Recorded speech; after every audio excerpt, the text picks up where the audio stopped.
नमस्कार। पुनः आपका इस ऑनलाइन क्लास में स्वागत है। पिछली ऑनलाइन क्लास में हमने एक विमीय क्वांटम यांत्रिक तरंग समीकरण का अध्ययन किया था।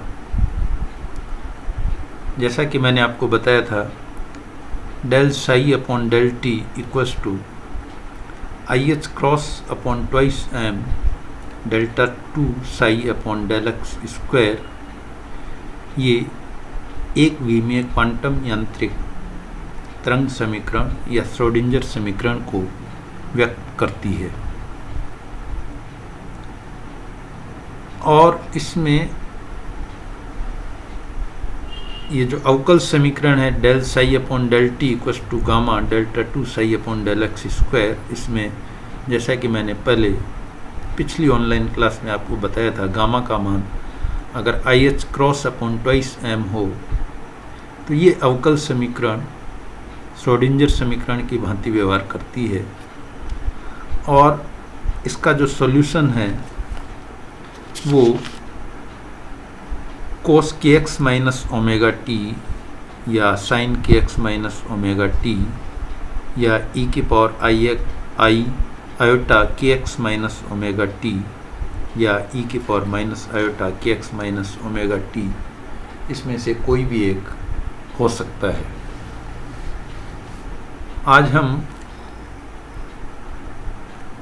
ये जांच करेंगे कि delta psi upon delta t equals to I H cross upon twice M delta 2 psi upon del x square, ये एक विमीय क्वांटम यांत्रिक तरंग का समीकरण है या श्रोडिंगर समीकरण है। और इसे हम मुक्त कण हेतु काल आश्रित एक विमीय श्रोडिंगर तरंग समीकरण भी कहते हैं। Time dependent one dimensional Schrodinger wave equation for a free particle. तो इसलिए मान लेते हैं कि धनात्मक x दिशा में गतिशील मुक्त कण के तरंग फलन का जो स्वरूप है वो ये है, psi X T equal to E की power iota K X minus omega T, यानी इसको हम तरंग फलन मान रहे हैं। जैसा कि मैंने आपको बताया था, 4 प्रकार के तरंग फलन, कोई सा भी एक साइन के एक्स माइनस ओमेगा टी हो सकता है, कोस के एक्स माइनस ओमेगा टी हो सकता है। और बैटरी ये है कि हम ई की power iota K X minus omega T को माने, क्योंकि इसमें साइन और कोस दोनों ही समाहित हैं।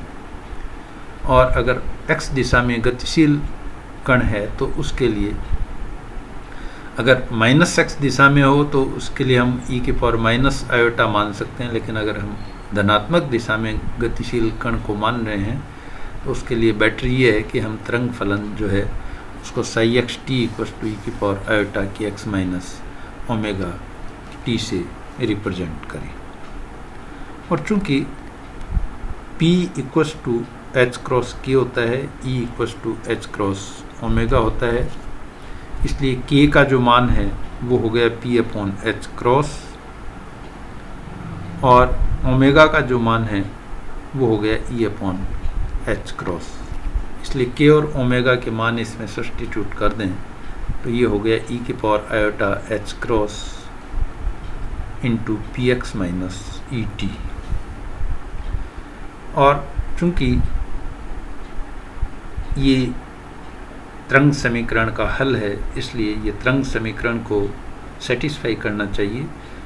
और तरंग समीकरण के रूप में हमने माना था del psi upon del T equal to I H cross upon twice M delta 2 psi upon del x square. इसलिए इससे हम del psi upon del T निकाल सकते हैं और इसका मान होगा minus iota upon H cross E की power iota upon H cross P X minus E T. और इसको पुनः साई लिख दें तो del psi upon del T equals to minus iota upon H cross E psi. इसी प्रकार del psi upon del X, इसका मान होगा iota P upon H cross E की power iota upon H cross P X minus E T. पुनः इसको अगर हम अवकलित कर दें एक्स के रेस्पेक्ट में तो delta 2 psi upon del x square बराबर minus P square upon H square E की power iota upon H cross P X minus E T. और चूँकि ई की power iota upon H cross P X minus E T ये psi के बराबर है, इसलिए delta 2 psi upon del x square हुआ minus P square upon H square psi. चूँकि फ्री पार्टिकल है और फ्री पार्टिकल की जो गतिज ऊर्जा है वो होती है E equals to half M V square, जिसको कि हम लिख सकते हैं P square upon twice M. इसलिए E psi equals to P square upon twice M psi. हम इक्वेशन 1 से ई साई का मान निकालेंगे तो ये हो जाएगा minus iota H cross del psi upon del T equals to E psi. इसी प्रकार पी स्क्वायर साई इसका जो मान है वो हम इक्वेशन 2 से निकाल सकते हैं। पी स्क्वायर साई का मान हो जाएगा minus H square delta 2 psi upon del x square. इसलिए E psi equals to P square upon twice M psi में ई साई और पी स्क्वायर साई का मान सब्स्टिट्यूट कर दें तो ये बन जाता है i H cross del psi upon del T equals to minus H square upon twice M delta 2 psi upon del x square. और ये जो समीकरण है ये काल आश्रित एक विमीय श्रोडिंजर का समीकरण है या फ्री पार्टिकल के लिए टाइम इंडिपेंडेंट श्रोडिंजर इक्वेशन है 1 डायमेंशनल फॉर्म में। तो जिस प्रकार जैसा कि मैंने पहले आपको बताया था कि i H cross del psi upon del T equals to I H cross upon twice M delta 2 psi upon del x square, ये एक विमीय तरंग समीकरण का अवकल समीकरण है, उसको ये रिप्रेजेंट कर रहा है। आई एच क्रॉस से ये कैंसिल हो जाएगा तो ये गामा का जो मान है वो पुनः I H cross upon twice M आ जाएगा। अगर 3 डायमेंशनल केस हो तो उस स्थिति में जो तरंग समीकरण है उसका स्वरूप होगा psi x y z t या साई आर टी, और इसको हम लिख सकते हैं ई की पावर आयोटा। अब के एक्स नहीं होगा, k dot r minus omega t. Vector p equals to H cross k vector, जहाँ पर के का जो मान है वो magnitude of k equals to 2 pi upon lambda. और इस स्थिति में ये जो समीकरण है ये बन गया i H cross del psi upon del T equals to minus H square upon twice M delta 2 psi upon del x square plus delta 2 psi upon del y square plus delta 2 psi upon del z square. So this is the 3 dimensional Schrodinger wave equation for a free particle। अब अगर मान लीजिए bound particle हो, particle free नहीं हो। Free particle हम उसको कहते हैं जिस पर किसी भी प्रकार के कोई फोर्सेज नहीं लग रहे हैं। अगर पार्टिकल किसी बल क्षेत्र में रखा हुआ हो, उस पर फोर्सेज आरोपित हो, तो उस स्थिति में जो पार्टिकल है वो बाउंड पार्टिकल कहलाता है। और बाउंड पार्टिकल के लिए जो इस पर फोर्सेज लग रहे हैं उन सब फोर्सेज को हम स्थितिज ऊर्जा के रूप में रिप्रेजेंट कर सकते हैं। जो फोर्स होगा वो स्थितिज ऊर्जा के रूप में होगा माइनस ग्रेडियंट v, जहाँ पर v स्थितिज ऊर्जा है। इस स्थिति में चूंकि बाउंड पार्टिकल है, बद्ध पार्टिकल है, इसलिए कण की कुल ऊर्जा गतिज और स्थितिज ऊर्जा दोनों का योग होगा। इसलिए E equals to P square upon twice M plus we are t. पुनः जैसा कि ऊपर फ्री पार्टिकल के लिए हमने लिखा था ई साई, तो E psi equals to P square upon twice M plus we R T psi. और पुनः ई साई और पी स्क्वायर साई के मान हम ऑलरेडी फ्री पार्टिकल के लिए निकाल चुके हैं। इसलिए अगर हम साई, जैसा कि ऊपर हमने माना है, साई का मान ई की पावर आयोटा के आर माइनस ओमेगा टी हो, उस स्थिति में ये जो इक्वेशन है वो बन जाएगी i H cross del psi by del T equals to minus H square by twice M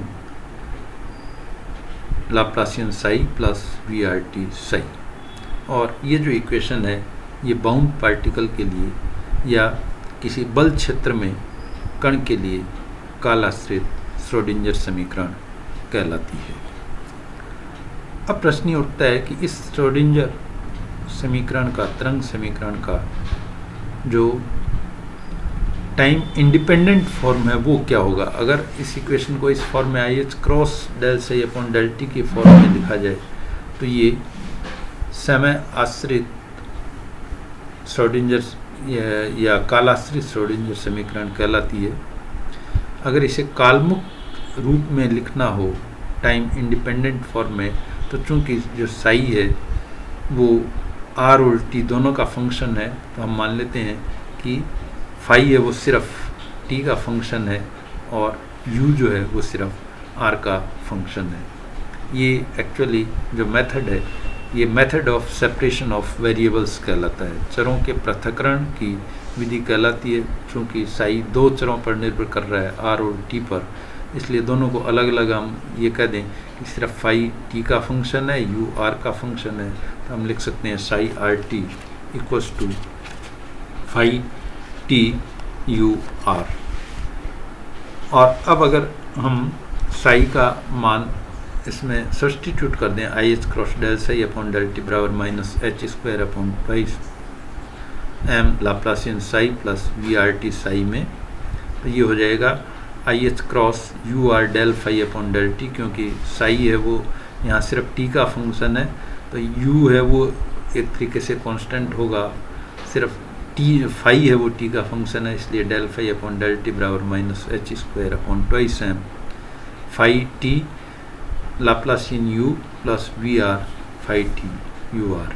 और अब इसको अगर हम फाई टी यू आर से डिवाइड कर दें ये हो जाएगा I H cross 1 upon phi D phi upon D T बराबर minus H square upon twice M 1 upon you are Laplacian you are plus we are. और इस इक्वेशन में दोनों जो वेरिएबल हैं वो अलग अलग हो गए। आप देख रहे हैं राइट हैंड साइड है वो सिर्फ आर का फंक्शन है, लेफ्ट हैंड साइड है वो सिर्फ टी का फंक्शन है, तो दोनों जो वेरिएबल हैं वो सेपरेट हो चुके हैं, इसलिए दोनों जो साइड्स हैं उनको हम कॉन्स्टेंट्स के बराबर मान सकते हैं। तो अगर हम i H cross 1 upon phi del d phi upon D T बराबर कॉन्स्टेंट ई मान लें और इस इक्वेशन को सॉल्व करें तो ये हो जाएगा d phi upon phi equals to e upon i H cross d t, और दोनों को इंटीग्रेट कर दें तो इसका जो सोल्यूशन है वो हमें प्राप्त होगा phi equals to phi zero E की power minus iota E upon H cross T. इसी प्रकार दूसरी जो समीकरण है दूसरे वेरिएबल की समीकरण आर वेरिएबल की वो हो गई minus H square upon twice n 1 upon you are Laplacian you are plus we r बराबर ई, और इसको हम लिख सकते हैं e u r equals to minus H square upon twice M Laplacian you are plus we r u are, और इससे Laplacian you are plus अगर हम इसको सॉल्व करें तो Laplacian you are plus twice m upon H square e minus v u r बराबर zero. ये जो समीकरण है ये काल मुक्त श्रोडिंजर तरंग समीकरण कहलाता है। अगर इस समीकरण को इस फॉर्म में लिखा जाए, क्योंकि इसमें टाइम कहीं नहीं आ रहा है, इस कारण से ये टाइम इंडिपेंडेंट श्रोडिंजर समीकरण कहलाता है। और ऊपर चूंकि उस i H cross del psi upon del t इस फॉर्म में टाइम आ रहा है, इसलिए ये टाइम डिपेंडेंट श्रोडिंजर इक्वेशन है। और चूंकि जब हम टाइम इंडिपेंडेंट श्रोडिंजर इक्वेशन की बात कर रहे हैं और वेव फंक्शन को जनरली साई से रिप्रेजेंट किया जाता है, इसलिए यू आर को जनरली साई आर से रिप्लेस कर देते हैं, तो ये इक्वेशन बन जाएगा Laplacian psi r plus twice m upon H square e minus v r psi r बराबर 0। और अब प्रश्न ये उठता है कि इसमें ये जो कांस्टेंट ई है वो क्या है। तो चूंकि जो टाइम वेरिएबल का समीकरण है उसका हल हमें प्राप्त हुआ है फाई इक्वल्स टू फाई 0 ई के power minus iota E upon H cross T. अगर हम विमा की दृष्टि से इसको इक्वल करें तो ई की जो विमा है, चूंकि ये विमाहीन होना चाहिए फाई बराबर फाई 0, इसका मतलब ई की जो विमा है वो ऊर्जा की विमा होगा, क्योंकि टी की विमा सेकंड हो गई, एच क्रॉस इसकी जूल सेकंड हो गई, सेकंड से सेकंड कैंसिल होगा, सिर्फ जूल बचेगा। तो ई की जो विमा है वो जूल होनी चाहिए, जिससे कि फाई बराबर फाई 0 इक्वेशन ये विमाहीन राशि हो जाए। तो ई जो है वो कण की जो ऊर्जा है उसको रिप्रेजेंट करता है, और इस कारण जो तरंग श्रोडिंजर तरंग समीकरण का जो हल होगा psi r t equals to phi T U are, और फाई टी का जो मान है वो हमें प्राप्त हुआ है फाई 0 ई की power minus iota E upon H cross T और यू आर। तो इस तरीके से जो श्रोडिंजर समीकरण है इसका हल, इसको हम दो रूपों में, काल आश्रित और काल मुक्त श्रोडिंजर समीकरण, दो रूपों में हम इसको लिख सकते हैं। दोनों वेरिएबल्स को सेपरेट कर सकते हैं। आज की इस ऑनलाइन क्लास में बस इतना ही। धन्यवाद।